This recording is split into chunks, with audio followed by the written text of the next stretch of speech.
This week, the Office for National Statistics have released new data on net migration for the year of 2024, showing how seamlessly the Boris wave has transitioned into the Starmer wave. And while the Prime Minister claims to be cracking down on the policies that have made Britain an island of strangers, do his cabinet ministers who still think diversity is Britain's strength want to do anything about it either? Plus, the Daily Mail runs a confusing piece on Axel Ruda Cababana's family, trying to get us to sympathise with the people who were given asylum in Britain and raised a killer in our midst. And did a young liberal atheist really destroy Jordan Peterson on Christianity in a Jubilee debate? All that and more this week on Tomlinson Talks.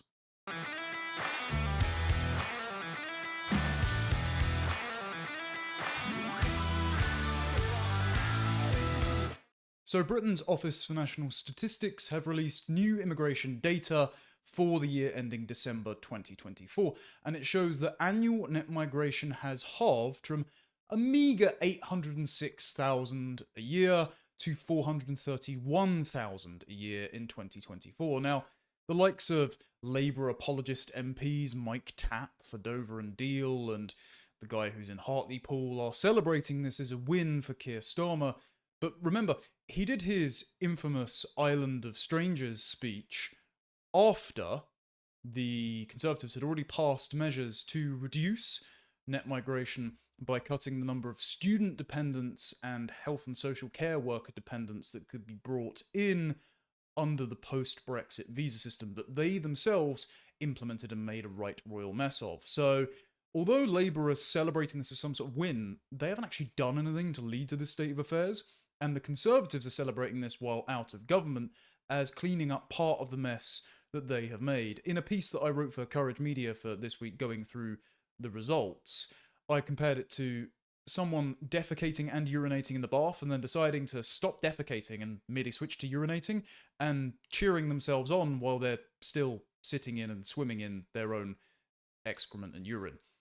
Very confusing. While we, of course, have to sit in the bath and get covered in muck with them. The rest of the stats are as followed. The provisional estimate for total migration has fallen from 1.326 million in 2023 to only 948,000 in 2024. Emigration is up by 11% to 517,000, and that's largely driven by a net outflow of Europeans. That's 218,000 Europeans left Britain, and British people, 77,000 British nationals left Britain in the year of 2024.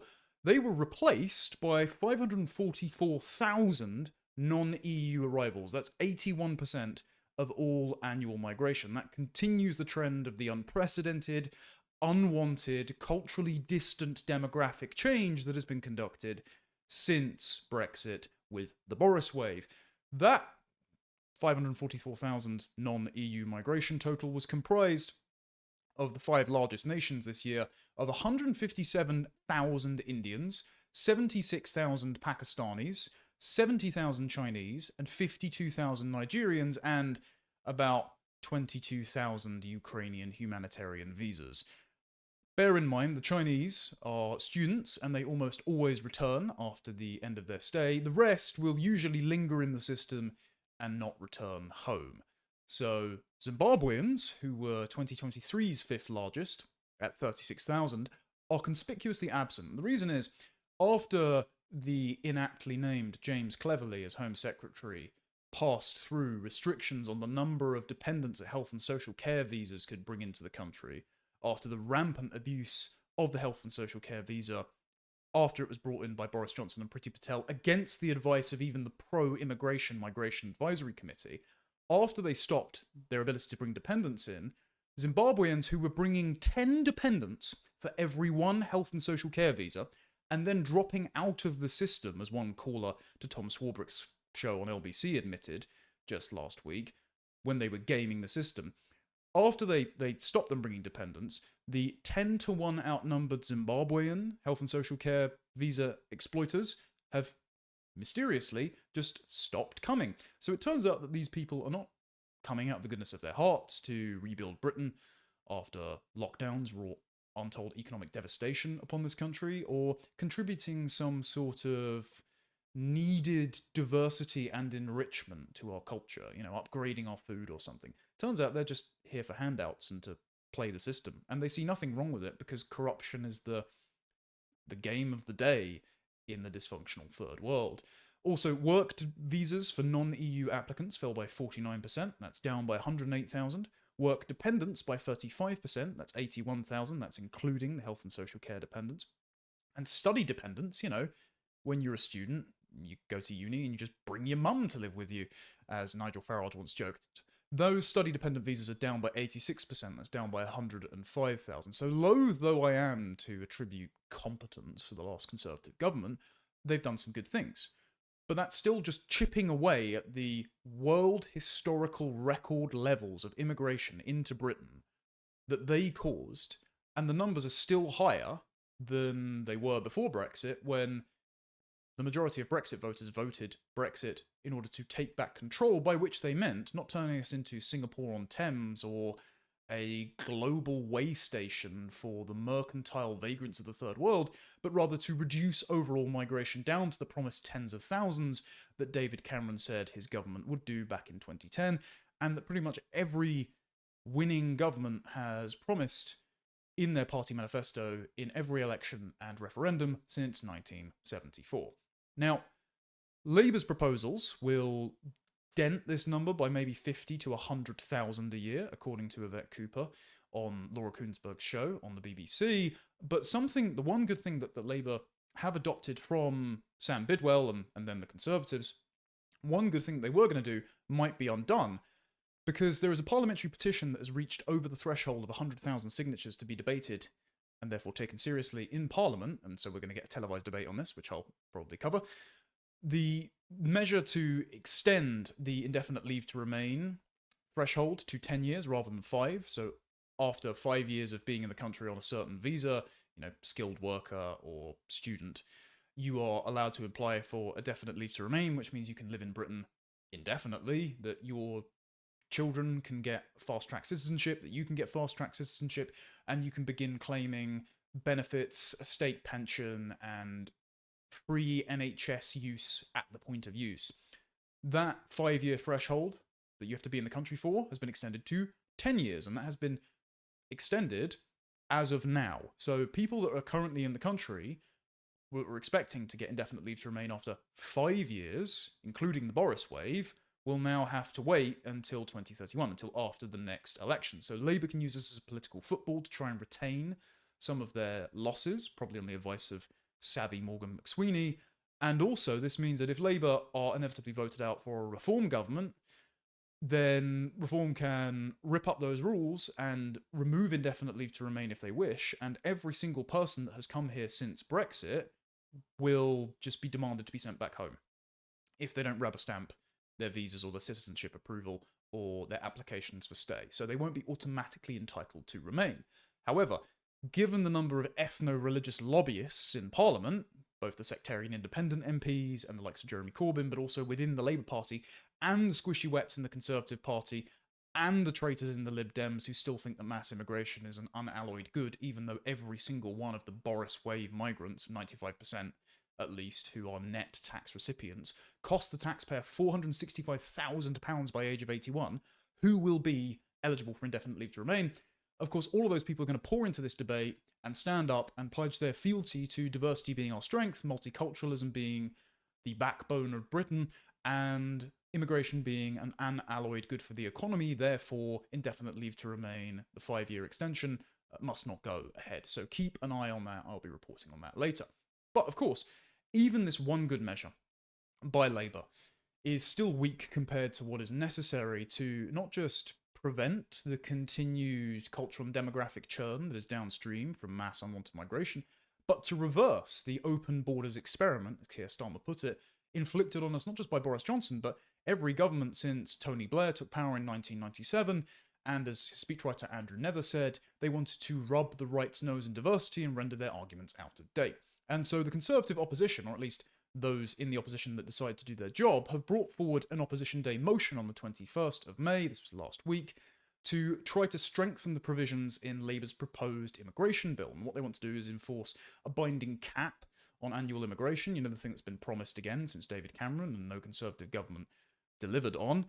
Now they want to impose it, but that cap still hasn't got a hard number set because Kemi Badenoch doesn't want to commit to a hard number, even though she's proposing it, and so this will probably be outsourced to another quango who is filled with pro-migration Blairite civil servants, just as Keir Starmer has proposed they will set all of his policies in the migration white paper, because when you comb through the details, it's actually very light on numbers, and it says we'll set this at a later date.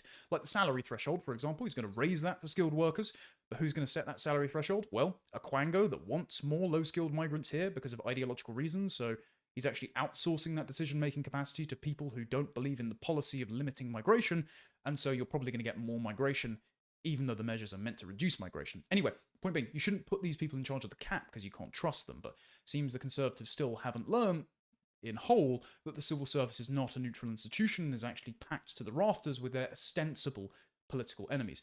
They also want to reintroduce the Rwanda deportation and deterrent scheme after the Labour government made it one of their first acts of government to scrap that deterrent scheme. Now, the deterrent scheme is terrible because it was basically like a student exchange program where for every one illegal migrant we would deport to Rwanda and we would pay for their bed and board for, I think it was 5 years while they're there, we would take a Rwandan national to have healthcare on the NHS.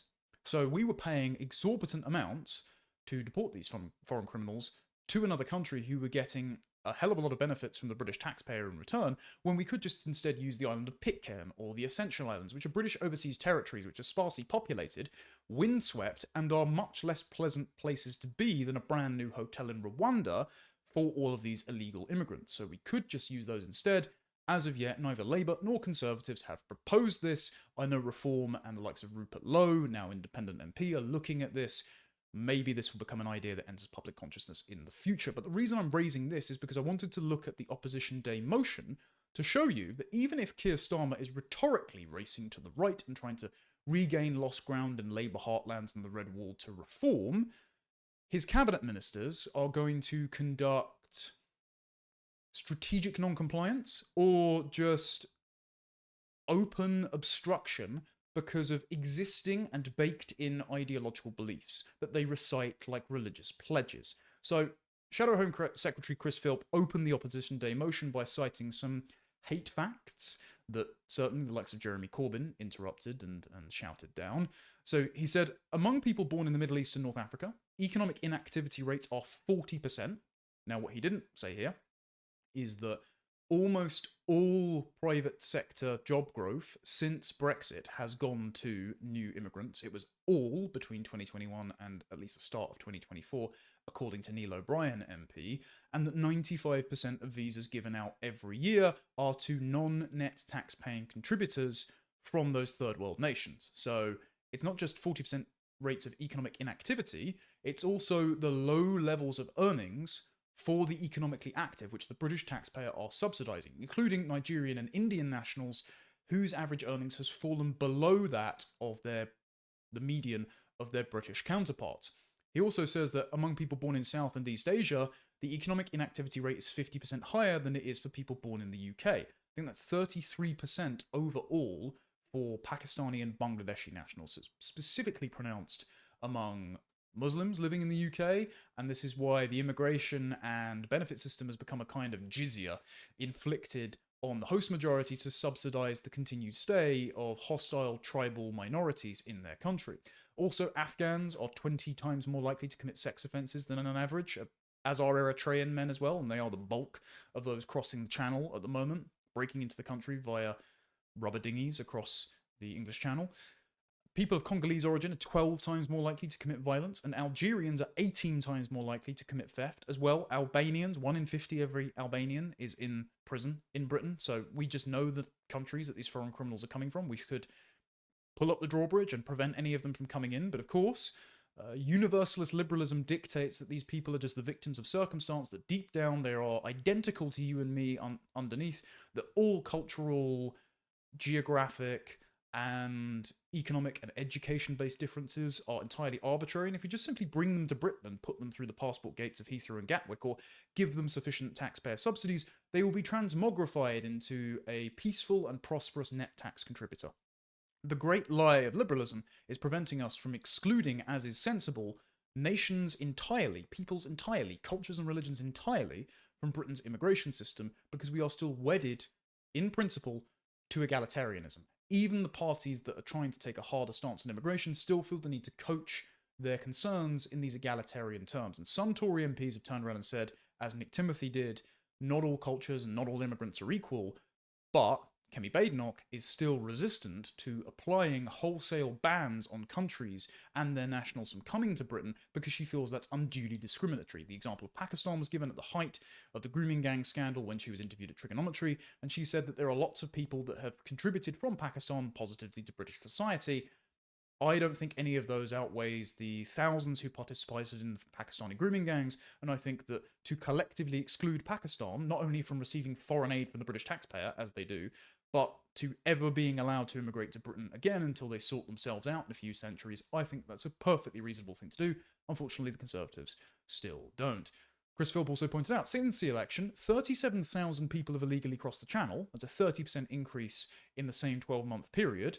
And Katie Lamb reminded us that there are 8,000 more people in asylum hotels than when Labour came to power. So that's costing us millions every day. It was 14.4 billion in 2023. We still don't have the numbers for 2024. 2025 will be extortionate. And the other numbers that Rupert Lowe has procured today and pointed out on Twitter is that universal credit, that's benefits, spent on refugee households has gone up from 726 million in 2023 to 1.1 billion in 2024. That's nearly double. Why? Why are any of these people in my country?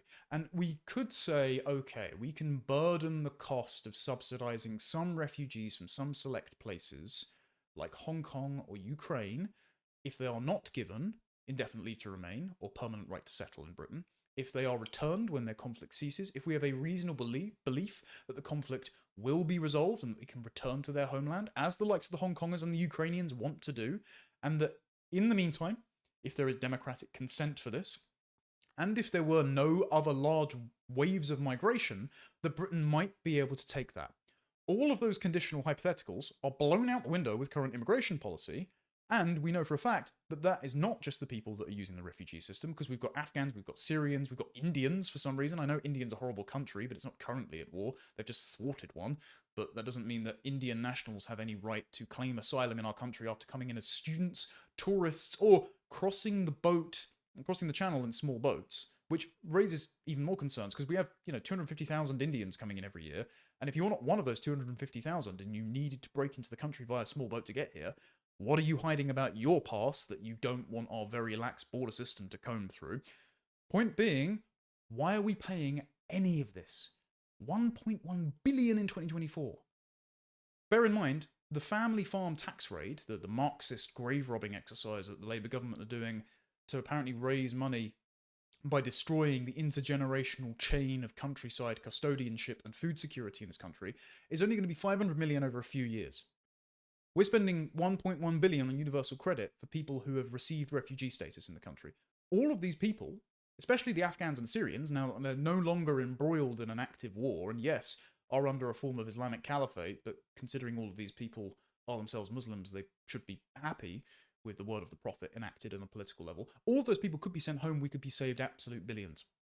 But the point of the policy is to battery farm foreign nationals at our expense, so that's not going to change. And the reason I say that is the point is because Keir Starmer's own cabinet MPs want this to continue. And you can tell this by the sort of latent beliefs in their language. So Dame Andrea Regal, as I've clipped here for Twitter, is the Home Office Minister in Keir Starmer's government. She was responding to Chris Philp's opening address. She was the Minister Present. Yes, she does look like Roz from Monsters, Inc. And when she was questioned by another MP on the use of language by the Conservatives and Reform, though none of their MPs were present for this particular debate, about immigration, she repeated the shibboleth, the false faith claim, that diversity is our strength and that multiculturalism built Britain. It's worth listening to this and then we'll go through it. I'm happy to give way. I'd like to thank the Minister. Can I commend her for her words in terms of we're talking about people? Now, recently in a debate in this place, I referenced Lord Alf Dubs. And what he said was, I said he'd said it was outrageous, he didn't. He said that the Prime Minister's words were regrettable.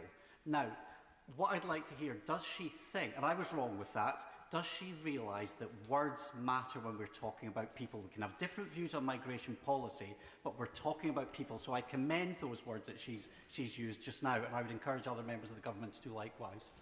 I thank the honourable gentleman. I think that it's very important to remember that we thrive, like we always have in our history, with a tolerant, multicultural society now, where we strive to understand each other and get on with each other rather than divide and seek to cause resentments, which some people have political narratives that do that, and that is all regrettable. So, if you notice in her language, the idea that pointing out the problem is itself causing the division starts from the liberal premise that everyone is equal deep down, and that if you just left people alone to their own devices, these imported tribal diasporas will become indistinguishably assimilated from the British host population in this kind of liberal multicultural milieu that the Blairite state has constructed under the umbrella of British values, which just means things like tolerance, respect for the rule of law, which means the laws that they have set forth, individual liberty, free speech, even though that is stepped on at every available turn to protect the reputations of imported tribal minority groups from criticism. All of these policies run contrary to the arguments against immigration from, admittedly, the Marxist left, the actual class-conscious Marxist left, and the nationalist right, or the patriotic populist right, slightly different. All of those arguments are concerned with the well-being of particular people in a particular place, in a particular time, and the preservation of the culture which belongs to them, and all of their interests. When I say Marxist left, I don't necessarily mean buying into the false anthropology of Marxism, which means that if you tinker with material conditions, everyone will be equal and be a hunter in the morning, a fisherman in the afternoon, a herdsman and a lecturer at night, as Marx himself believed, or as the likes of Leon Trotsky believed, where if you reconfigured material conditions, man could, by thought, improve his own body and become some sort of Ubermensch. I mean the kind of trade unionist left, the kind of anti-EU left that believed that the global outsourcing of manufacturing would lead to a deracination of the culture and economic opportunities for the working class in their areas. The kind of left that migrated from Bernie Sanders, when he dropped out of the Democrat race, to Donald Trump, the kind of unions that have supported President Trump, and that a sufficiently protectionist economic policy with patriotic window dressing in this country could also win over, as well as the immigration skeptics on the right, who are concerned mainly about questions of culture, compatibility, identity, and belonging. All of Andrea Eagle's words about multiculturalism being Britain's historic norm, which is certainly not the case. I mean, we fought a civil war not only about the primacy of Parliament in our politics, but also which religious denomination would win out, and that was intra-Christian. When you have it be multiple religions competing against each other, it makes it much harder to govern. So the idea that multiculturalism as our norm is anachronistic and for the birds, but also this belief that the government or the people noticing that immigration is not working is what is causing division, is rooted in this false anthropology of the blank slate, and that if you just took a man from Mogadishu and dropped him in Manchester, he would be indistinguishable from the people who can trace their lineage back to the Battle of Hastings. The fact that she recites this so readily as a response to someone complaining, one of her fellow MPs in a different party, but nevertheless ideologically on the same spectrum, one of the MPs complaining about the use of language by that patriotic and immigration skeptic right that's sort of bubbling up in the Conservative Party, is at least represented by Reform's base, if not all of its MPs, and even that some of the new Labour MPs have cottoned onto and are trying to talk right, if not governing left.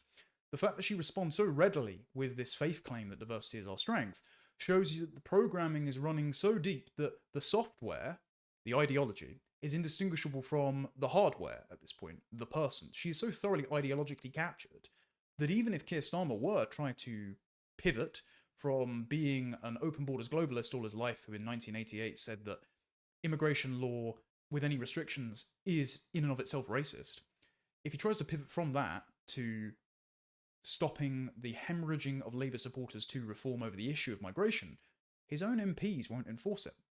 Ideology has two purposes, and it is divided by, frankly, the intelligent and the mid-witted. The intelligent use ideology to impress upon the world a kind of cookie cutter to make it a predictable and perfect shape. And all of the dough that is left on the outside of the cookie cutter is discarded, even though it's probably important. This is sort of Robert Nozick's definition of ideology in Anarchy, State and Utopia. Another useful definition of ideology is Michael Oakeshott's in Rationalism and Politics, which is the rational construction of a political system from a tradition that is rooted in a time, place, and people, but in the attempt to make it universal, you've extrapolated it from its context and then applied it where it is wholly inaccurate.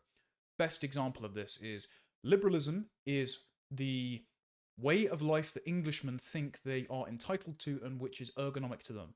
And that's why when you export it to the Americas, enforced by Englishmen, it works. But when the Americas try to export liberalism to Iraq, it doesn't work. It doesn't take hold. And instead you get anarchy and forms of Islamic theocracy that rise up in Saddam Hussein or Colonel Gaddafi's stead. What is happening here is that the ideology that is set, which is utopian open borders liberalism or socialism in the Marxist fold, because Keir Starmer has been a lifelong Marxist, although he's sort of kept it quiet, that ideology is set by people who understand the doctrines comprehensively. They are true believers. They are the people who think that Marx's theory of historical materialism has a scientific quality, and that if you just play out all the steps, that primitivism goes to feudalism, goes to capitalism, and then capitalism creaks under the weight of its own inequality, collapses into revolution, a dictatorship of the proletariat, redistributed socialism, and finally stateless classless communism, where history ends because man is deep down all equal, and so you can have a governing system which suits all men in all times and all places. Those people have developed clever systems to wage that revolution covertly. I'm thinking of Antonio Gramsci and Rudy Dutch, who proposed the Long March through the institutions and the War of Position. I'm thinking of the original critical race theorists who formulated the idea of intersectionality. But then you get second-order ideology.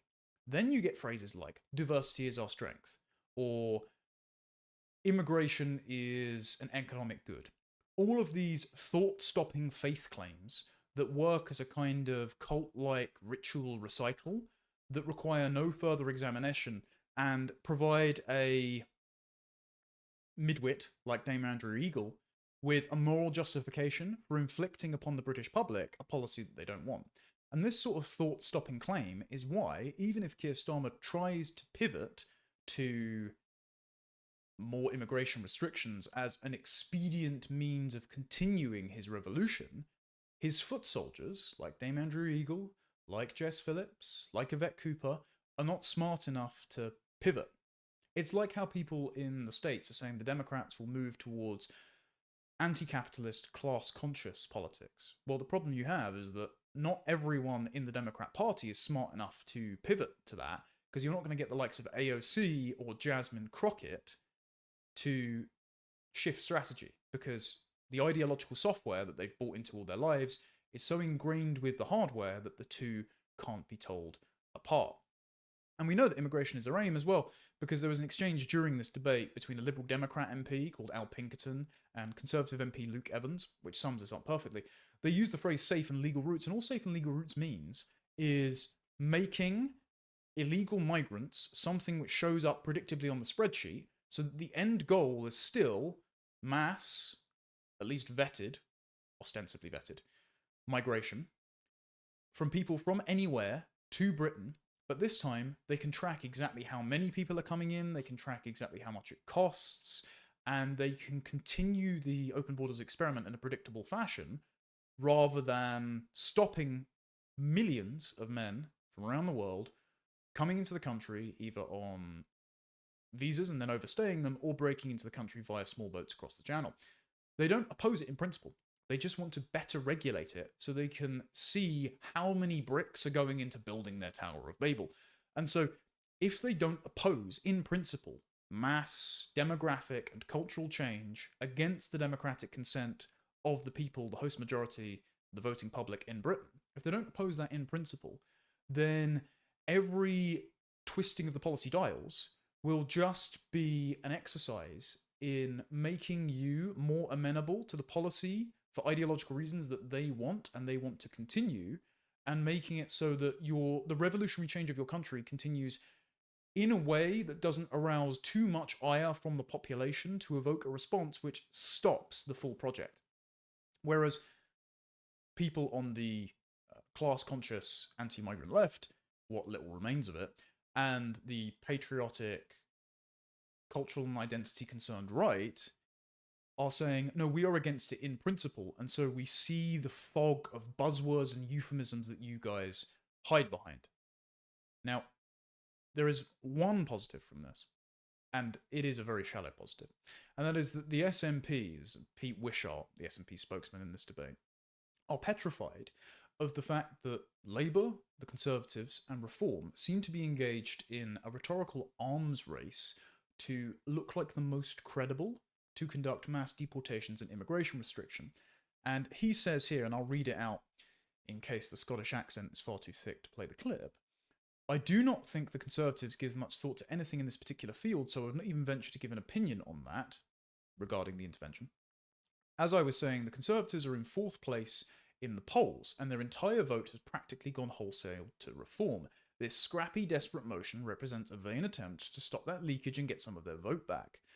Let me also say to the honourable gentleman that it does not matter how hard they try, and they are trying, because they will never outperform Reform, who are the masters of nasty rhetoric.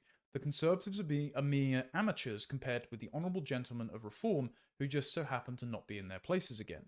The whole debate about immigration is descending into an ugly place, which seems to fire the obnoxious and the unpleasant. I am not only talking about these two parties, but about the government too, and I am now going to direct my blame at some of the things they are doing.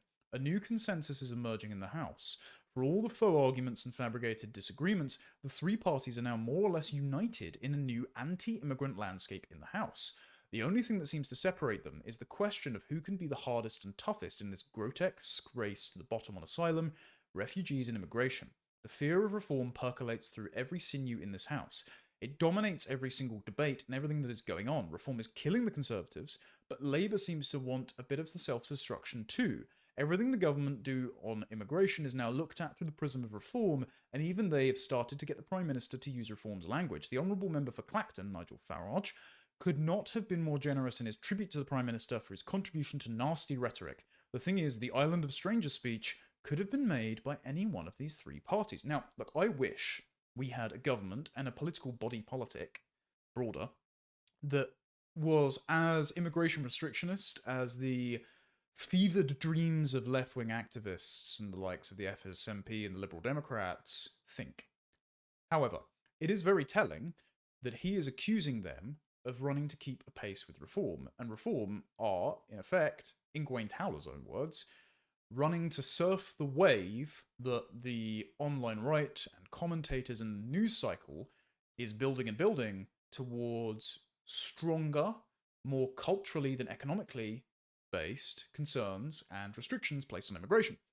And so, even though the Labour government is staffed by ideologically corrupt midwits who do not want to carry out any immigration restrictions because they still believe in the faith claim that diversity is our strength, the party will feel the pressure by its advisors and its polling numbers to conform to the rhetorical incentive set by the Conservatives, who are keeping pace with Reform, by Reform themselves, and then at the top is the discourse disseminated by the likes of you and I, who are discarded as the very online right, but who are doing the bulk of the research, who are crafting the bulk of the narratives, and who are raising the consciousness of these problems in the general public when they have been omitted from the Westminster bubble and the media cycle for decades. So, even though Keir Starmer's Labour Party will insist that diversity must continue until immigration improves, I think that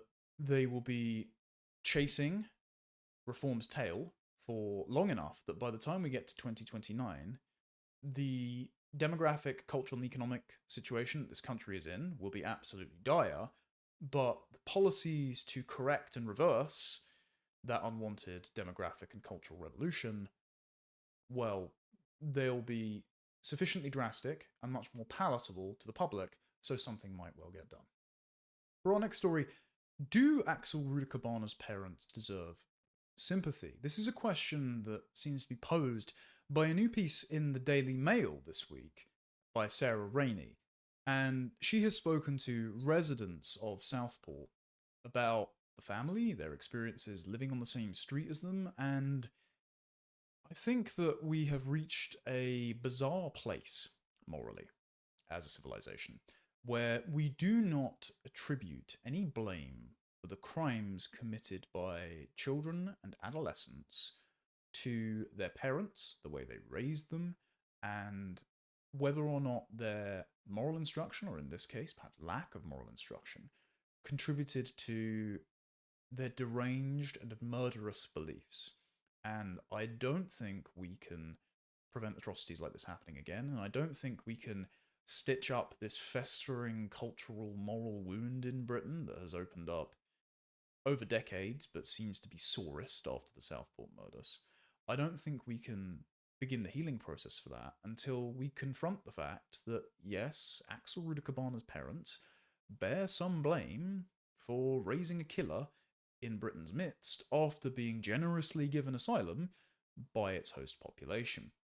So Rainey writes, "We honestly didn't know they existed." This is one blunt response from a local deli worker, but the Ruda Cababana name is now famous not just in Banks, and this is in Southport, but around the world, for few could fail to know of the heinous violence with which it is now synonymous, after Axel Ruda Cababana, the youngest of the family, then 18, savagely killed 3 young girls and inflicted life-altering injuries on 10 others at a Taylor Swift dance class one fateful day last July. Since then, the distinctive surname, which hails from the family's native Rwanda, has been inextricably tied to the horrors that unfolded, and others who bear it, and that's Axel's father Alphonse, his mother Laetitia, and his elder brother, have found themselves forever tarred by the atrocities that he wrought. Reminder, we were meant to think of this man as a Welsh choir boy, and this identity was deliberately withheld from us from Merseyside Police, the Crown Prosecution Service, and Keir Starmer, and, as a Home Affairs Select Committee report revealed last month,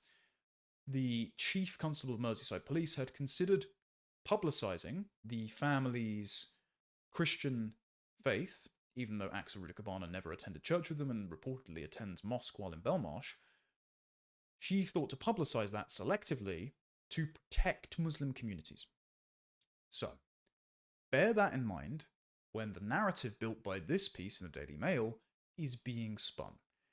Is this to protect the reputations of not only the family, but the broader class to which they belong, which is immigrants, refugees, non-white, non-British, and, because of Ruda Cababana and the targets of the Southport protests and riots, religious minorities, mainly Muslims in the country. Now, the piece tries to depict the family as sympathetic refugees. And this is quite perverse, obviously, because little sympathy, little profiles, except the one in the Times, which was harrowing reading about the families of the 3 murdered girls and how they read their daughters' bodies' bedtime stories before saying goodbye to them in the hospital. How the families have received very little in terms of these sympathetic profiles, but for some reason the Mail thought to run a sympathetic profile on Ruda Cababana's family as if to exonerate them of any blame for bringing up Axel as a murderer obsessed with white genocide. So the Ruda Cababana family had been through hell and back before this, the Mail writes, although long before either of their sons were born. Alphonse and Laetitia fled Rwanda in 2002 as the result of the 1994 genocide, in which their lives and those of their families, all members of the Tutsi tribe, were thrown into jeopardy. Laetitia had a prosperous upbringing. Her father worked for the Ministry of Agriculture and her mother was a teacher. Okay, so they are connected to the Rwandan government, both before the genocide and also seemingly after, as we'll read in a moment. So one would think that they would be safe to return to Rwanda now that the genocide is long in the rearview mirror of history. She lost more than 200 family members, including an older sister, between April and June 1994 during the genocide and was forced to flee her home. Recalling what happened, one of her surviving sisters said in 2020, Kigali was filled with dead bodies. It was catastrophic. We had to begin again from zero. Alphonse, Ruda Cababana, from a less wealthy family, is believed to have survived the massacre by hiding in the wilderness before taking up arms with what became the ruling party under Paul Kagame the Rwandan Patriotic Front and relocating to Uganda. Okay, question. If he was living in Uganda, if he had the protection of that government, if he had the protection of the following government and should have been lauded as a war hero, as a member of Paul Kagame's patriotic front, why did he need to come to the UK? Why did he pick the UK to relocate to at all? We don't know this because the family's immigration file and the decision to grant them asylum have been sealed. They're not publicly available. Nobody's asked in Parliament about this. Why do we not know about the conditions under which the Ruda Cababana family was relocated to the UK, which is pertinent because if they had not been, and had not raised Axel Ruda Cababana in the way that they had, none of these girls would be dead. So it is a matter of public interest as to why the Ruda Cababana family was allowed to settle in Britain, given right to asylum, and raise their children in such a negligent fashion. So Alphonse and Letitia met sometime in the 1990s before coming to the UK to find a better life, and unfortunately raising a son that robbed a lot of young girls of theirs. Alphonse later got a job as a minicab driver in Southport, and the whole family relocated in 2013 in search of a bigger house and more stability. Now, those are very interesting. Alphonse Ruda Cababana worked as a taxi driver, got a bigger house. Now, as far as his books look, he wasn't operating a very prosperous business. How did they afford that house? Were they the beneficiaries of any subsidies from the British taxpayer? Again, another question that deserves to be asked, one that we don't have answers to, but it would show that if they were, they did not repay the kindness extended to them by the British public, our government and our state, with the respect that it was due. And so, it again raises questions about whether or not they did the right thing as parents, whether or not they were gracious house guests, and whether or not they bear blame in part for the Southport massacre. A family friend told the Mail that both Ruda Cababana, the Axel, and his brother went to school in the village of Sefton before they bought their new house in Banks on a social housing plot for just $41,000. Right. So it seems that they were the beneficiaries of subsidised housing. Again, why is the British government allowing these people to settle in their country when seemingly they were safe in Uganda? Why are they giving them subsidies at the expense of the native population? And why, then, are these people, in their ingratitude, raising killers in our midst who have nothing but contempt for the native host population who gave their parents refuge on the basis of their skin colour? And then we are also paying for them to now live under police protection in hiding. But the taxpayer is paying for this. So why is the Mail presenting this as the parents being the victims of the son they raised crimes? I think the British public, as a collective, are being punished by the Ruda Cababanas despite showing them undue and immense hospitality. Both boys were later pupils at Range High School in Formby, 14 miles away.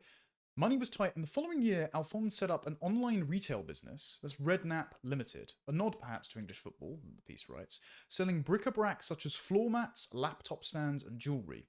The enterprise never made more than a few £1,000s a year, barely enough to tide them over.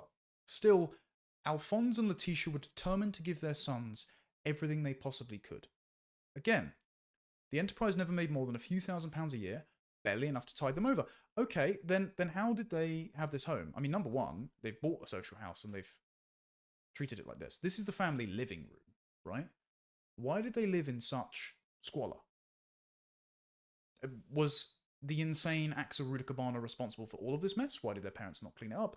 Why were they inflicting their son, who is in a wheelchair as well, and I don't see how he navigates this living room, why were they inflicting this onto their innocent other son to live in such squalor, if this was a responsibility of their son alone? Or why were the parents living like this for years, and presumably bringing up both of their sons, Dion and Axel, in a chaotic environment that no doubt contributed to Axel Ruda Cababana's murderous madness?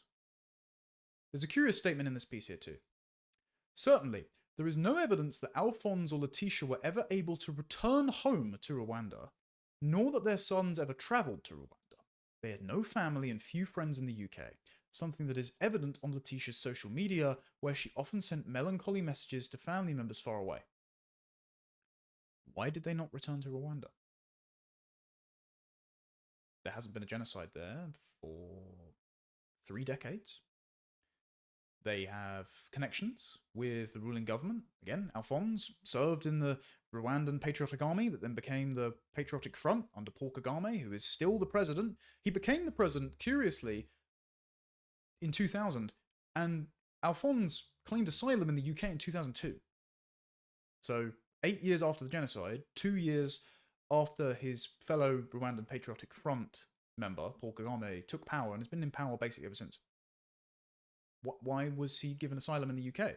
His life wasn't under any threat. If anything, he would be lauded as a war hero by the regime, right? And then, of course, Ruda Cababana's mother is apparently related to the General Secretary of the Rwandan Patriotic Front. He's one of the regime's most powerful officials. That's according to The Guardian, by the way. So why did they stay in the country if they couldn't support themselves and had to receive social housing and presumably some sort of supplementary benefit to enable their lifestyle that allows them to buy so much clutter and just leave it lying around? I mean, if you're really that impoverished, I don't see why all the Amazon packages are there and stacked up in the image. Why were they staying in the country if they had no close friends? Why didn't they volunteer at the church congregation? They supposedly were devout Christians. They could have enmeshed themselves and given back to their community after the country had given them so much. If they were unhappy here, why didn't they return? Why are they still here? Why are we still paying for them?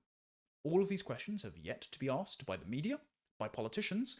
They are vital in understanding how Axel Ruda Cababana was brought up as a killer, and rather than have them asked and be answered, we're getting apologetic texts like this in the Daily Mail, which I think is just morally egregious. And so, how did they repay this country's kindness? Well, there's a few quotes here from people that lived around them. A few families who lived on the street with them have left the area because of what happened. They feel they couldn't stay. They were too upset, a local explains. First to go, of course, were Alphonse and Letitia themselves, who left the area on the day that Axel was arrested, never to return. Although they gave witness statements and cooperated with the police, neither appeared in court, nor have they been seen publicly since that day. So they're under police protection. Alphonse and Letitia have faced their share of blame for what happened in a heated debate on online forums and social media, and in the political sphere when then Reform MP Rupert Lowe asked shortly after the sentencing in January, what did any of the family know? Again, a question by an MP that hasn't been answered. There were, of course, the repeated calls they made to local police for help in managing their son's behaviour, and the apparent aborted attack just a week before the stabbings, when Alphonse pleaded with a taxi driver not to drive his son, who was hellbent on violence, away. Right, this is the thwarted attack in question. A week beforehand, Axel Ruda Cababana, using a pseudonym, called a taxi to his old school that he got kicked out of for threats of violence and bringing a knife in and then coming back to the school with a hockey stick and smashing a fellow pupil's arm. Alphonse came out of the house, pleaded with his son not to get in the taxi, and called him back inside. Why was his son not immediately committed to a psychiatric institution or had the police called on him? Because we don't, after everything that's come out about this family, we have zero confirmation that Alphonse Ruda Cababana decided to call the police despite, presumably, knowing what his son was doing. Like, why was he getting a taxi to the school after having already been excluded and then having already gone to the school years before to commit an act of violence against his pupils?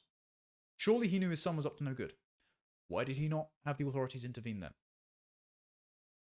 Again, a question has not been answered.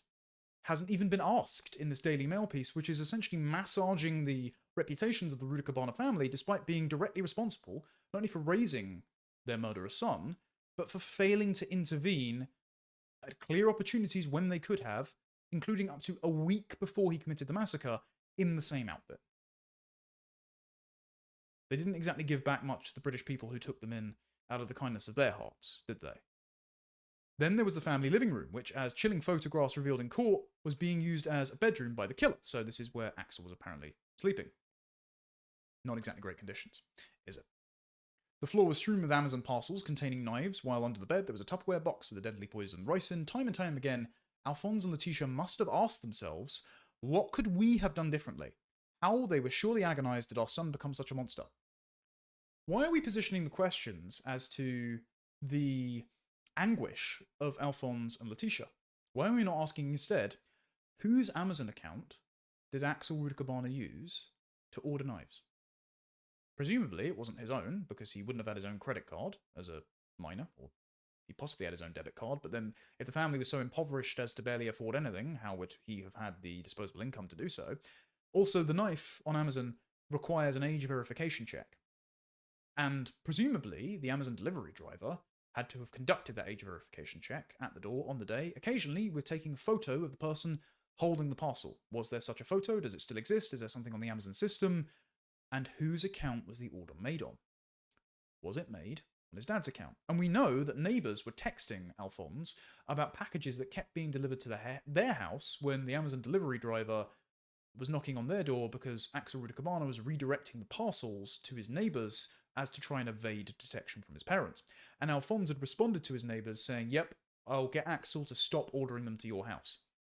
So are we to expect that Alphonse didn't know what his son was ordering, including ricin making equipment and knives?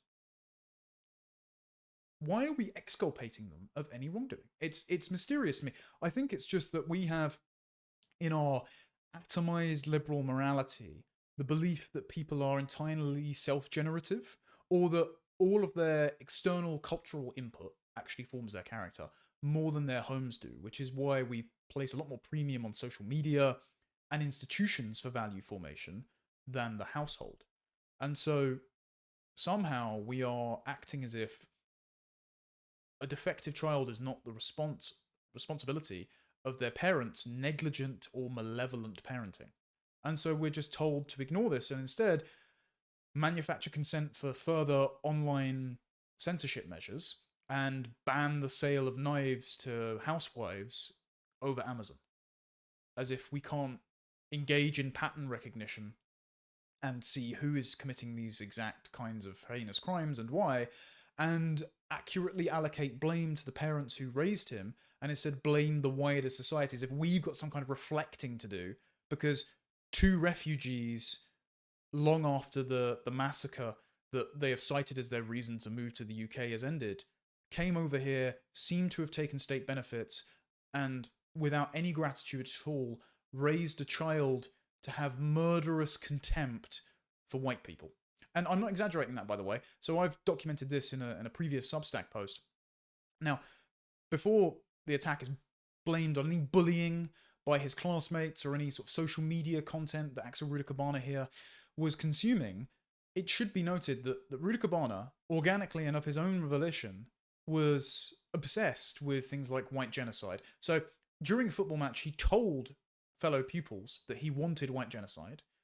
That one official told The Guardian he was absolutely obsessed with genocides. He could name every genocide in history and how many people were killed. Rwanda, Genghis Khan, Hitler. It's all he wanted to talk about.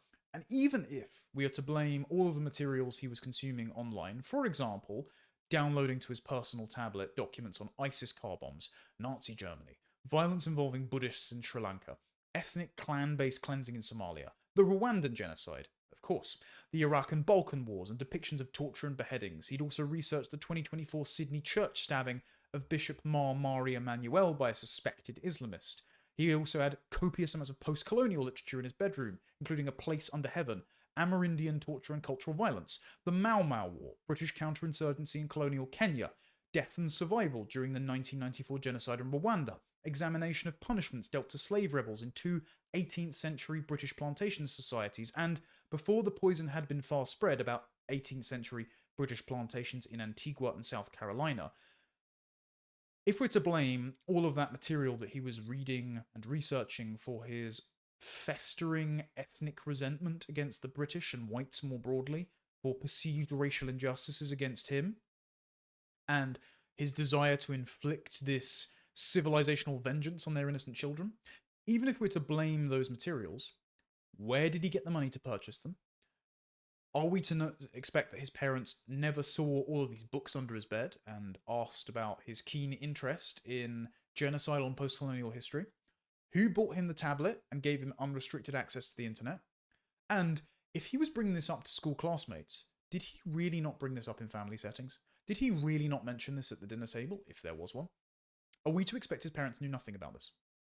Because if you're telling me that, you're taking me for an absolute fool. And I think most people know that this is the case. Most people know that the parents bear some form of responsibility for raising this killer in our midst, and so it is deeply insulting that the Mail decides to put this piece out and act as if they are somehow the victims of circumstances that they themselves have engineered and then inflicted the deleterious consequences on innocent children and an entire country that they plunged into grief. Like, are we to expect that they didn't know about the mysterious box of ricin brewing under his bed? Are we expected to know that they didn't bring him inside and immediately discuss the purpose for which he had ordered a taxi to his old school a week before the massacre? Are we expected to know the parents knew nothing, could do nothing, and are completely blameless for the murderer they brought up? And this is the most bitter part of this, as I mentioned in here, this is Dion Ruda Cababana. This is his brother. His brother bears no responsibility for the crimes. It's not even comparable to that of his parents. Even if he and his brother were not particularly close during their upbringing, that's all just speculative, by the way. He is as much a victim of this chaotic, irresponsible, at the very least, household as the victims of the murders themselves are. However, it is to be pointed out that Dion Ruda Cababana is the beneficiary of local charity. So the family, apparently, couldn't afford anything, needed to remain in the country, claim housing benefit, probably some form of supplementary income benefit as well. Dion Ruda Cababana received a new wheelchair after he lost the use of his legs from 5 Southport-based Rotary clubs. So that's Southport Club, Southport Links, Southport Moles, Southport Sunrise, and Formby Club. They all combined forces to donate to his wheelchair. That is an absolutely wonderful act of kindness by the local community. Okay. Why were the Ruda Cababana family not sufficiently grateful to then ensure they raised their sons to help out in the community, show deference to the population that took them in? Why did they not feel the need to inculcate in their children an appreciation for the civilization that gave them so much after their home country had just massacred people like them for looking as they do? A crime which their own son would go on to perpetrate against innocent children for looking differently to him. It's an extra bitter pill for the British public to swallow, that the local Southport community gave so much to this family, and commendably so, that was then repaid in kind in the blood of innocence. And so that's why it's just additionally insulting that the Daily Mail piece ends here, right? They will never return to Southport, says Church Elder Jeff Grice. That's it for them, I think. It's impossible. They will find a new home at British taxpayers' expense. Like, why are they not being questioned and then deported to Rwanda? For what I think is criminal levels of negligence raising a child like this in that home, of which we have photos. Why are they not answering questions about how Axel Ruda Cababana was able to order ricin materials and a knife? And why he was stockpiling anti-white resentment texts and materials on his tablet and under his bed? Like, why are they allowed to find a new home in this country when the 3 dead children will never return to their families again?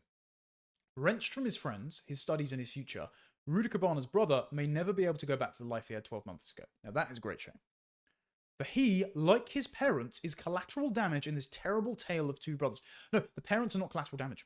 The parents are responsible. They have lots of questions to answer that either have not yet been asked or have been asked by the likes of Rupert Lowe and have received deafening silence. The parents are not the victims here. The Daily Mail is disgusting for suggesting that they are. They are as much responsible for raising Axel Ruda Cababana as the demented materials that he was accessing online and in the text snatched under his bed were in fomenting this racial resentment that drove him to commit those murders. They are responsible. And so to depict them as innocent victims in this is just an inversion of morality. And if we never get answers on this, truly, we suffer from an incurable moral sickness in Britain. Like all young men who came of political age during the SJW destroyed era of YouTube, I owe an awful lot to Jordan Peterson, and therefore I am loath to criticise him. For those of us who understood that the ruling woke progressive morality considered us public enemy number one as the beneficiaries of unearned white privilege and the perpetrators of patriarchal oppression, we saw Peterson as a kind of surrogate father figure, or at least the person courageous enough to step into the vacant spot of intellectual male role models after decades of men being excluded from the public debate unless they were willing to debase themselves as being guilty for being straight white men. And Peterson was not the only one to fight the culture war between 2016 and 2020. I mean, you've got, ever since 2014, some of his equals like Stefan Molyneux and my friend Carl Benjamin and Mike Cernovich. But Peterson became the first among equals because of his interviews, like with Helen Lewis and Kathy Newman, but also because he acted as a kind of shepherd to lead young men back to rediscovering the roots of their lost tradition and civilization through his biblical lectures. And I think that those two things, a intellectual interest in Christianity, but also a call to responsibility, a tough love from a fatherly figure, is what gave Peterson his appeal. And ever since 2020 and his bout of benzodiazepine withdrawal and his unenviable illness, with which I am glad he has recovered from, I think that he has been slightly less effective because he's spent a lot of time focusing on politics and fostering interfaith dialogue between Christians and Muslims, unfortunately consulting non-credible bad faith actors like Mohammed Hijab. For a few years there, it felt like Jordan was wandering in the wilderness, trying to best apply his global platform to the issues which rattled his conscience most, and that was, of course, the twilight of Christianity, the rising illiberal presence of Islam, trans ideology, and climate change. And it's not that he can't opine on those subjects. He can. He's well informed on them. But those are battles which other people were fighting, whereas Jordan Peterson was synonymous with providing guidance and structure to young men who had been abandoned for decades, demoralized, and deracinated of a cultural inheritance. And so when he's now returned to talking about Christianity again, this could be a very encouraging development. And I've reviewed his book, We Who Wrestle with God, and I'll mention that later because it's pertinent to this discussion. But ever since that book, the preceding tour before it was released, and the subsequent appearances that he's done on media, on channels like Jubilee, as went out over the weekend, where he debated 20 atheists, Jordan has been talking a lot about Christianity without actually committing himself to being a Christian. Now, on Stephen Bartlett's Diary of a CEO podcast, he did affirm the truth of the resurrection. But it's still a bit Mott and Bailey, and I'm not accusing him of being disingenuous here. I think what Jordan's problem is, as a scientifically minded person, if he can't rationally explain it and empirically prove it, he won't, in all humility, commit himself to saying that something is true. And so he can't affirm the fundamental faith claim and the truth claim of Christianity, that Jesus Christ is the Son of God, dies and rose again and will come again to redeem mankind. He can't affirm that as a truth claim, and therefore doesn't feel he can call himself a Christian, despite positioning himself as one of the most vocal and well-known defenders of Christianity in the intellectual space. And so Jordan kind of puts himself in a double bind when he goes on shows like Jubilee and sits in the seat of the Christian apologist without committing to himself being a Christian. And originally this Jubilee video, and this clip that was doing the rounds on Twitter, criticizing Peterson, was marketed as One Christian versus 20 Atheists, and the title was changed to Jordan Peterson versus 20 Atheists, I think because of the following clip. I'm going to play this, and then we should talk about it because it's interesting on a number of levels. Why is that relevant? Because you go to a Catholic church, don't you? Or you've attended recently. You're interested in Catholicism, aren't you? Sure. All right. Are you familiar with their doctrines? Somewhat. Okay, you're Their familiar. doctrines are very How do they deep. regard Mary? Why are you asking me that? Because you're a Christian. You say that. I haven't claimed that. Oh, what is this? Is this Christians versus atheists? I don't know. You don't know where you are right now. Don't be a smartass. Well, and I mean either you're a 'cause Christian I won't or you're talk not. to you if you're a smartass. Oh, either you're a Christian or you're not. Which one is it? I could be either of them, but I don't have to tell you. You don't have to tell me. I was under the impression I private. was invited to talk to a Christian. Am I not talking to a Christian? No, you were invited to. I think everyone should look at the title of the YouTube channel. You're probably in the wrong YouTube video. You're really quite something, you are. Aren't I? But you're really quite nothing, right? You're not a Christian. Okay, I'm done with him. So the problem with that clip is twofold. First of all, I think Jordan, in his good faith engagement with everyone that came and sat down, allowed himself to be drawn into being played as the man rather than playing the ball. And it's easy to armchair critic a debate when you're watching from the outside, as I well know from when I faced down that room full of boomers on as you can see in the clips on my channel, who were very hostile to me, suggesting that, you know, the post-war political order hasn't become the liberal democracy as promised, and this is why my generation are disillusioned with democracy.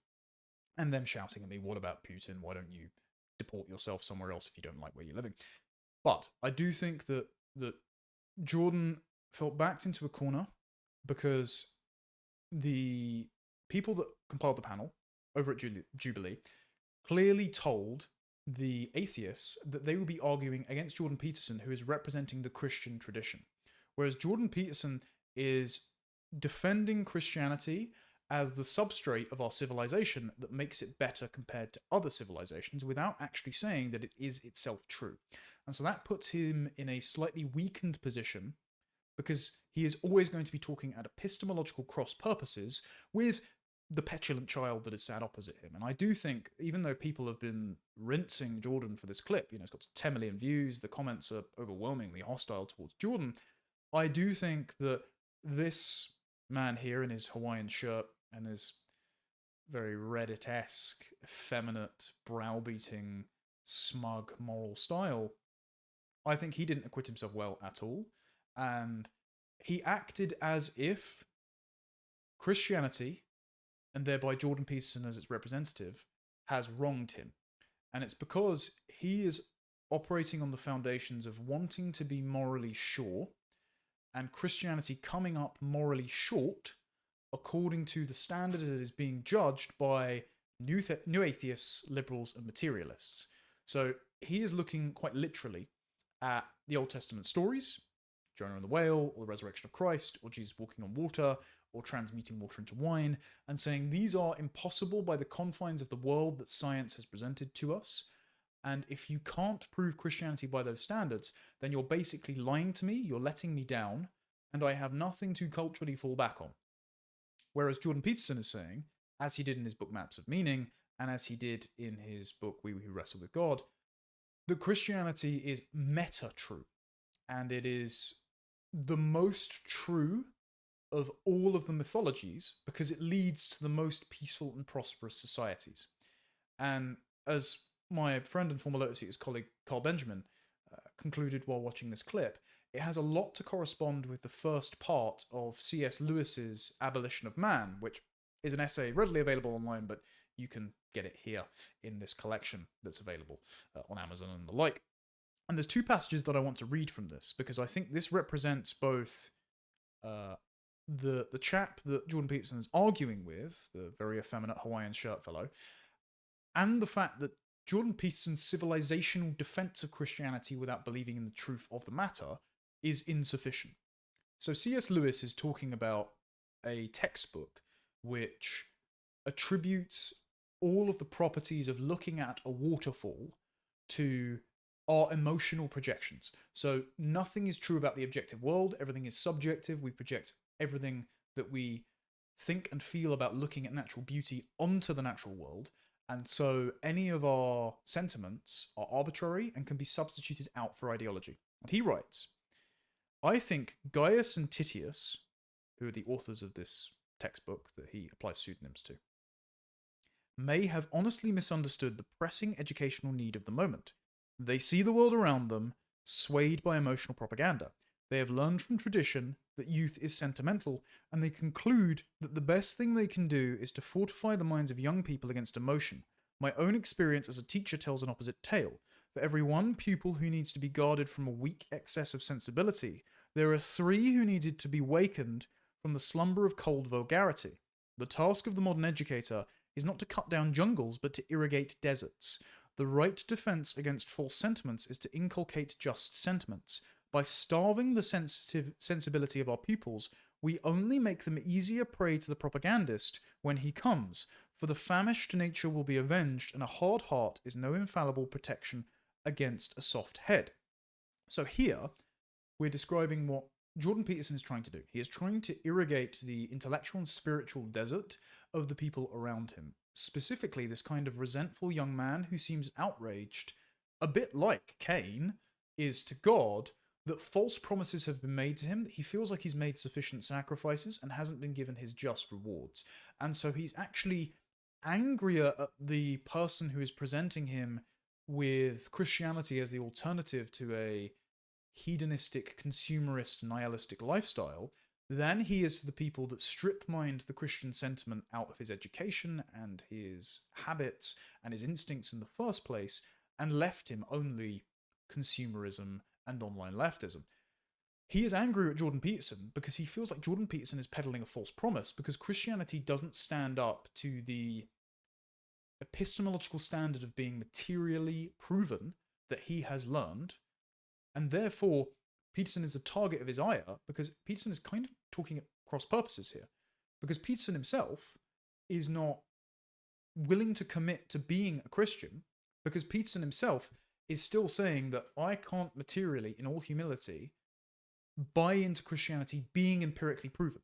But I am going to sit in the position of someone who is defending Christianity in the stead of someone who will defend Christianity on its own terms in the form of faith as itself true.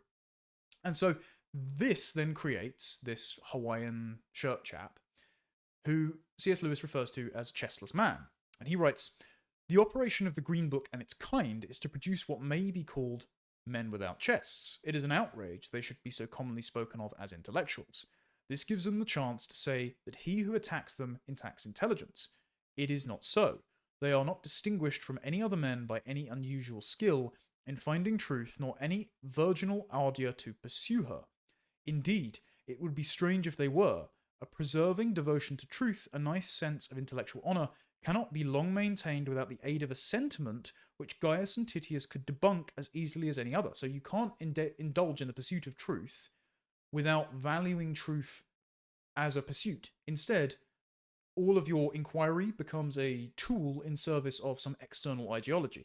So intellectual inquiry becomes an exercise in debunking and deconstructing the propositions that Jordan Peterson is putting forward here. And if the propositions don't sufficiently stand up according to the standards of proof that the person who is questioning puts forward, or the person who is defending the truth proposition doesn't necessarily believe them himself, which in the final analysis, Jordan can't say that Christianity is true, he just says it's preferable as a foundation for civilization, then ideology wins out. The hermeneutics of suspicion wins out. Gaius and Titius, who have stripped the sentiment which drives truth rather than ideology, they win out. And so you create chestless men. It is not an excess of thought, Lewis writes, but defect of fertile and generous emotion that marks them out. Their heads are no bigger than the ordinary. It is the atrophy of the chest beneath them that makes them so. And all the time, such is the tragicomedy of our situation, we continue to clamour for those very qualities we are rendering impossible. You can hardly open a periodical without coming across the statement that our civilization needs more drive, or dynamism, or self-sacrifice, or creativity. In a sort of ghastly simplicity, we remove the organ and demand the function. We make men without chests and expect of them virtue and enterprise. We laugh at honour and are shocked to find traitors in our midst. We castrate and bid the geldings be fruitful." So this is a castrated chestless man shouting at Jordan Peterson as if Peterson has betrayed him, rather than the Gaius and Titius figures responsible for hollowing out his culture of any nourishing spiritual and moral content. However, and when I reviewed Jordan Peterson's We Who Wrestle with God, I drew comparisons to C.S. Lewis's Abolition of Man, but rather the second essay in here than the first. The second essay is called The Tao, taken from Taoism, which Peterson himself says in the Jubilee debate he has taken a lot of inspiration from, despite believing it is as true as Christianity. I compared it to this because Peterson's original book, Maps of Meaning, which is probably his best, is a perennialist study of traditions, and it interpolates all of the mythologies that he could get his hands on, and various pieces of literature, and psychology, and even bits of alchemy from Carl Jung, to try and uncover a universal objective human morality. And C.S. Lewis did the same, and he said that there is a universal objective human morality that flows like a river underneath the universe, and all of the moral traditions that are found in times and places and localized to peoples are estuaries from that river. They're runoffs. So you could follow, theoretically, the estuaries back to the main river, but every single estuary is an inferior and muddied version of the original river. And what I think Jordan Peterson has done is he is saying that Christianity is one of many estuaries, but it's the purest estuary, rather than the main river, whereas C.S. Lewis came to believe that the river itself is Christianity. And so what I think the young chestless man here is doing is he's saying, well, I've been drinking from a muddy estuary all my life, and you're saying to cross over and try this next estuary, but I feel like I've got a mouthful of mud. Where's the river? And Jordan Peterson is saying, well, I can't say that my estuary is the river, but I'm just saying it's a better estuary than your one. And so that's not convincing to someone who, and this is why I think he's so filled with impotent rage, is deep down crying for the river and is angry that nobody in his culture, nobody in his family has ever led him to drink from the main river itself, which is why he pours so much scorn on Peterson. And in my review of We Who Wrestle with God, I did point out that Peterson himself is taking a perennialist approach to Christianity while trying to speak as an authority on and a defender of Christianity. And so I've written in here, like C.S. Lewis, in The Abolition of Man, Peterson performed a perennialist assessment of tradition per se, exploring how recurring elements indicate an objective human morality. But talk of how a kingdom oriented around the wrong pole that worships the wrong god, so to speak, suffers psychologically or spiritually in We Who Wrestle with God gives the reader the impression that Peterson is ready to stake his claim in a particular tradition. What persuaded Peterson seems to be a belief in God as a conceptual governor of the possibility of an infinite number of interpretations of the universe. So God sits atop the fractured interpretations of morality as the paramount ideal that is apparently shared by all. Nietzsche wrote in Will to Power that facts are precisely what is lacking. All that exists consists of interpretations. In recognizing this, the world becomes infinite to us.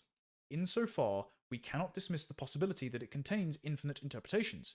Each interpretation is a proxy for the subject's thirst for power, and that every great philosophy up till now, Nietzsche's, consisted of, namely, the confession of its originator. In essence, Nietzsche believed there was no truth but power. This potential for infinite interpretation is the due that Peterson has given the devil of postmodernism in the past, before noting that their skepticism of unifying narratives was praxis for smuggling in Marxism as a substitute. Rather than wrestling with God, it could be said that Peterson is tagging him in as a partner in his battle against the postmodernist abolition of narratives. So again, for Peterson, Christianity is itself a tool, rather than an end unto itself. And what Lewis says in Abolition of Man is that if not anchored in a belief in truth, justified by, ultimately, the higher authority of God, being himself true, then all tools become servants of power and ideology. And so what Peterson is offering this man, who is really upset with him, is a different tool than the one he's wielding. But that guy is saying, well, I've already tried your tool, and it didn't allow me to uncover the nourishing eudaimonic life path that I'm hungering for. So I'm just going to stick with the tool that I know. And actually, I feel like you're gaslighting me by telling me to use a different tool. I feel like it's going to make me work harder, and I feel like I'm going to have less fruit for my efforts. And so that's why he's so angry at Jordan. Jordan isn't saying, no, rather than uncovering the dig site, this is it. This is the treasure at the end of your endeavor. He's just saying, well, here's a different endeavor to uncover the treasure. And this guy, if he doesn't want to work any harder and he thinks he's already stumbled upon all the treasure that this meaningless nihilistic life can offer him, he sees Peterson as offering a kind of a false pathway to meaning that's just going to exhaust him and leave him fruitless. And so in my review, I went, what does Jordan Peterson believe in? He's dodging the question with, well, it depends what you mean by believe. or depends what you mean by God, has become an in-joke among his fans, but in his new book he provides a plethora of potential definitions befitting a being irreducible to human comprehension. So he says in Genesis, God is that which guides perception in a hierarchical fashion towards the good, which demands sacrifice to be iterated across time, and for our family, community, congregation, and nation. To sin is to aim improperly, to miss the mark. For Cain and Abel, God is the paramount good for which proper sacrifices must be made. For Noah, God is the unexpected catastrophe which arises to test your character, for which you had better hope you had prepared for by building an ark. For the denizens of the Tower of Babel, God is a reminder of the limits of the Luciferian intellect, and of the Faustian spirit which seeks power through technology. For Abraham, God is the spirit which calls us to adventure, to leave our cave of infantile material comforts and to take up your cross. For Moses, God is the uniting ultimate principle, being itself, which man must make a covenant with for the individual, family, congregation, and nation to thrive. He hardens Pharaoh's heart and feeds Jonah to the whale to test the resolve of his prophet. For the suffering Job, he is the spirit within us that is eternally confident in our victory. And, of course, for the Israelites who resort to worshipping golden calves and engaging in orgies, he is the correcting mechanism to punish them with wrongdoing, the reality that hits them for going astray to lead them back to the ultimate divine principle. All of those are great analogies, and all of those are valuable life lessons, but none of them prove God as the authority for which you should buy into the narrative over and above all of the infinite number of interpretations, or as a very polite and good faith black lady who engages Jordan during the debate asks, well, aren't you just saying that Christianity is one among many gods? And you might say it's the preferable God or it's the best God, but it's still essentially a god in the pantheon of values that Nietzsche proposed we pick and choose from, or it's a kind of polite fiction that our civilization has to tell itself to sustain itself. The problem is when anyone comes along, like the guy in the Hawaiian shirt, and basically says, well, Emperor, you might govern well, but you've got no clothes on, the Emperor gets embarrassed and loses the kind of spell and mystique that he's been casting to the good end of his subjects, but is a spell and mystique nonetheless. What the problem we've got is that ultimately Jordan Peterson does need to nail his colours to the mast and say, yes, Christianity is true, like C.S. Lewis did, and say that my doubts in the present, my inability to prove it true by rationalistic or empirical means, are subordinate to the fact that it leads to moral flourishing in all times and all places, and therefore we can infer its truth by its results, and that my doubts are less likely to be true than Christianity is to be correct. Jordan Peterson needs to go in that direction if he's going to continue to be a defender of Christianity. I mean, let's divide, as a final exercise here, Tom Holland from Ayaan Hirsi Ali. Tom Holland wrote the book Dominion. He defends Christianity as the guiding principle that informs, whether they like it or not, both the left and the right in our present political moment. The left's worship of weakness and of egalitarianism is rooted in the Christian concern for the orphans who would have been left to die on hillsides to save resources in the Roman Republic, whereas the right defends Christianity for its triumph of tradition, its putting forth the prospect of Imago Dei, that we are all made in the image of God, equal moral consideration, and that this undergirds Britain's common law tradition, its traditions of sovereignty and parliamentary democracy, and this is something worth defending because it is true. But Tom Holland himself is not a Christian.